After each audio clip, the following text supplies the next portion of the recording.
Hello everyone, आज के video में हम लोग बात करेंगे पीपीएफ के बारे में। इंडिविजुअल के लिए जितने भी इन्वेस्टमेंट स्कीम है उन सभी में से पीपीएफ को एक अच्छा इन्वेस्टमेंट स्कीम माना जाता है।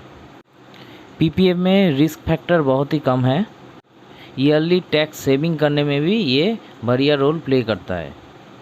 ये एक लॉन्ग टर्म इन्वेस्टमेंट है। रिटायरमेंट के बाद ये एक बढ़िया कॉर्पस आपको जनरेट करके देती है। मिनिमम ड्यूरेशन इसका 15 साल का है। ये आपको एनुअली 7.1% कंपाउंड इंटरेस्ट देता है। पीपीएफ में मिनिमम 500 रुपये से है और मैक्सिमम 1.5 लाख तक का इन्वेस्टमेंट आप हर साल में कर सकते हैं। हमेशा कोशिश कीजिए पीपीएफ में आप जो इन्वेस्टमेंट का पैसा डालेंगे वो अपना बैंक अकाउंट से ही डालें। और एक चीज़ मैं यहाँ पे बता देता हूँ कि आप में से कोई अगर पीपीएफ में इन्वेस्टमेंट टैक्स सेविंग के लिए करते हैं तो फिर एक चीज़ ध्यान में रखिएगा, अंडर सेक्शन 80C में मैक्सिमम 1.5 लाख तक का डिडक्शन ही आप ले सकते हैं। अगर आपने LIC या फिर अदर्स जो इन्वेस्टमेंट है जो 80C के दायरे में आता है वहाँ पे आपने जितना अमाउंट ऑलरेडी इन्वेस्ट कर चुके हैं उससे 1.5 लाख में से माइनस करके जितना रेस्ट अमाउंट बचता है उतना ही अमाउंट आप पीपीएफ में इन्वेस्ट करेंगे तो आपको प्रॉपर बेनिफिट मिलेगा। और उससे ज़्यादा अगर आप पूरा का पूरा 1.5 लाख इन्वेस्ट कर दिए तो वो आपको इन्वेस्टमेंट में टैक्स में आपका बेनिफिट नहीं मिलेगा, अदरवाइज़ रिटर्न का बेनिफिट आपको मिलेगा और उसमें बहुत ही लो रिस्क है। पीपीएफ में हाल ही में कुछ चेंजेस आया है। वो क्या क्या चेंजेस आया है मैं वो थोड़ा सा डिस्कस कर लेता हूँ। पीपीएफ इन्वेस्टमेंट में रिटर्न आपको 15 साल के बाद ही मिलेगा और आपका अगर 15 साल ऑलरेडी हो गए तो अभी जो नया रूल्स आया है, चेंजेस आया है और 5 साल के लिए आप उसको एक्सटेंड कर सकता है।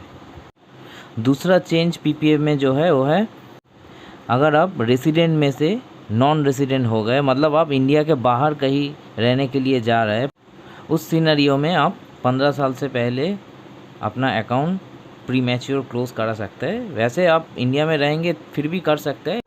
तीसरा रूल, पहले पीपीएफ में डिपॉजिट करने के लिए एक नंबर ऑफ़ टाइम्स का रिस्ट्रिक्शन था कि साल में उससे ज़्यादा बार आप पैसा अपना पीपीएफ अकाउंट में नहीं डाल सकते।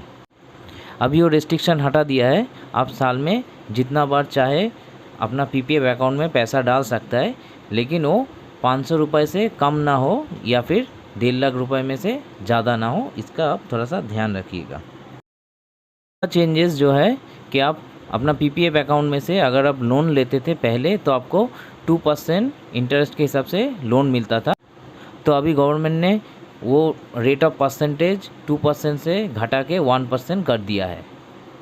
लोन रीपेमेंट का जो शेड्यूल है वो 36 मंथ का होगा।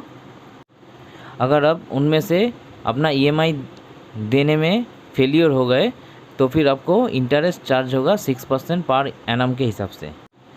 और इस लोन के क्लोज़र के बाद मतलब फुल रीपेमेंट आप जब कर देंगे उसके बाद ही आप सेकेंड टाइम लोन ले पाएंगे। अगर आपका पहला वाला लोन पूरी तरह से क्लियर नहीं होगा तो फिर आप दूसरा लोन के लिए अप्लाई नहीं कर सकते। आशा करता हूँ पीपीएफ के बारे में मैं आप लोगों को पूरा अपडेट दे दिया है। नोटिफिकेशन का लिंक मैंने डिस्क्रिप्शन में दे दिया है।